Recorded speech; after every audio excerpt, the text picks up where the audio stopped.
Picture the scene. It's a tense World Cup quarterfinal under the bright floodlights of Boston Stadium. On one side, you have the reigning giants, France. On the other, the incredibly resilient Atlas Lions of Morocco. And when the final whistle blew, the scoreboard read 2-0 in favor of France, sending them straight through to the semifinals and abruptly ending Morocco's dream on the global stage. Welcome to This Explainer, where we're going to break down exactly how this match unfolded, using the data and reports straight from the pitch. Right off the bat, this is the central paradox we need to unravel today. On the surface, a 2-0 victory might look like a standard, hard-fought knockout match. But when you look closer at how those 90 minutes actually played out, a totally different story emerges. We really have to ask ourselves, did the scoreline truly reflect a back-and-forth battle? Or was this simply a clinical, inevitable execution by a French side operating on a completely different level? Section 1. A high-stakes rematch. Section 2. The first half deadlock. Okay, let's dive into the context here. It's July 9, 2026, in Foxborough, Massachusetts. But for these two squads, the history actually goes all the way back to their highly anticipated, deeply emotional clash in the 2022 semifinals. A coveted place in the Final Four of the World Cup is on the line. From the opening whistle, the tension inside Boston Stadium was absolutely palpable, a true tactical chess match. Looking at the critical turning points, minute 28 really stands out. Kylian Mbappé is brought down by Noussair Mazraoui, penalty to France. It seems like a guaranteed breakthrough, right? But Morocco's goalkeeper, Yassine Bounou, becomes an instant hero. He dives perfectly to his left to deny the French captain and keeps the score completely level going into the break. It was a massive, massive moment of defiance. However, as heroic as that save was, it kind of masked a looming threat. France had already launched 13 shots in that first half alone. They were knocking loudly on the door. Eventually, in the second half, the dam broke. At minute 60, Mbappé redeemed his penalty miss with a beautiful curler into the far post. Just 6 minutes later, Ousmane and Dembélé doubled the lead with a low, driving finish. And if you look at the very end of the game, Morocco didn't even register a shot on target until the 84th minute. Section 3. Possession versus power. Now, the goals only tell half the story. If we just look at the score, we miss the fascinating analytical mystery of this match. The reality of who actually controlled the football is entirely counterintuitive. If you didn't watch the game and just saw the 2-0 scoreline, you'd probably assume France dictated play. Yet Morocco actually held the majority of possession. They finished the match controlling the ball 55% of the time compared to France's 45%.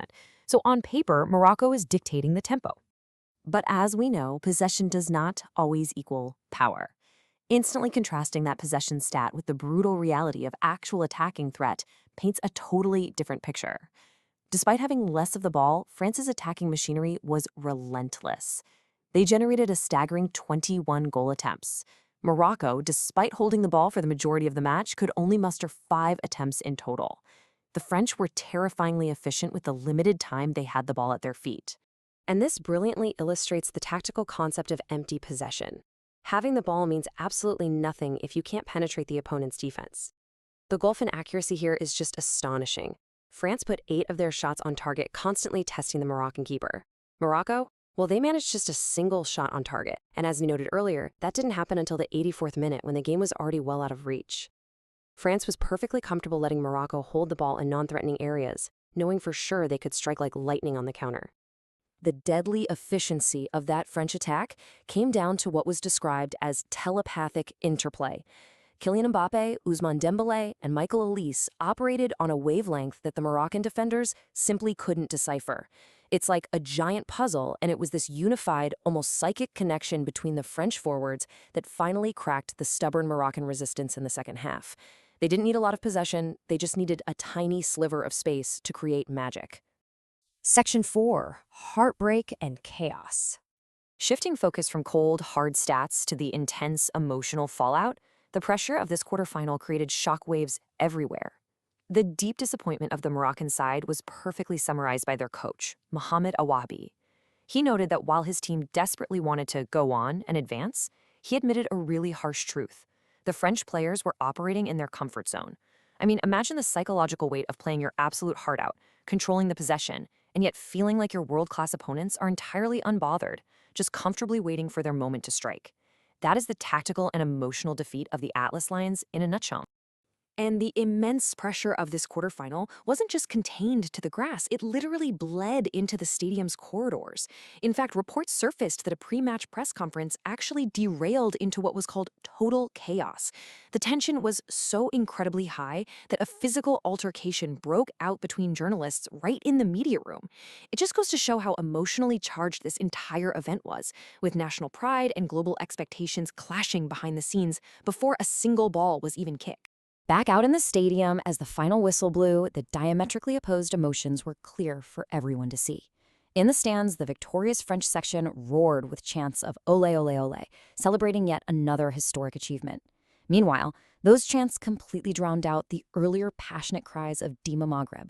The Moroccan fans, who had been this vibrant sea of red all tournament, began a quiet, heartbroken exit. Down on the pitch, the dejected Atlas Lions huddled together. It was a really poignant image of a team that had given everything, but ultimately hit an immovable object. Section 5, the French inevitability. Zooming out to the broader landscape of the tournament, as the French squad packs their bags for Dallas to face either Spain or Belgium, this wasn't just a win. It was a massive statement of intent. France has now secured their third successive World Cup semifinal appearance. In the chaotic, totally unpredictable modern era of international football, that level of consistency is incredibly rare. As for Morocco, their journey ends here, but they leave having definitively proven their status as a top-tier global competitor. It is absolutely worth noting, however, that the Atlas Lions were severely hindered by the absence of their injured star striker, Ismail Saibari. You really have to wonder if his presence might have turned some of that empty possession into an actual, tangible threat. So, the crucial point we keep coming back to is the individual brilliance driving this French machine. Kylian Mbappé continues to hunt the history books. With his beautiful curler in this match, he now boasts an incredible 20 goals in just 20 World Cup appearances. To put that into perspective, he's now trailing Lionel Messi by just one single goal on the all-time list. It's wild. He is rewriting history right in front of our eyes.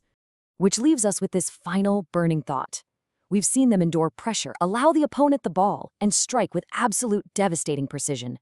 They have a squad that appears capable of winning even when they aren't at their absolute best. So, as they march toward Dallas, the ultimate question remains. Can anyone actually stop this French juggernaut? Or will we see them become only the third nation in history to play in 3 consecutive World Cup finals? Let me know what you think. And as always, thanks for joining me for this explanation. Keep learning and analyzing.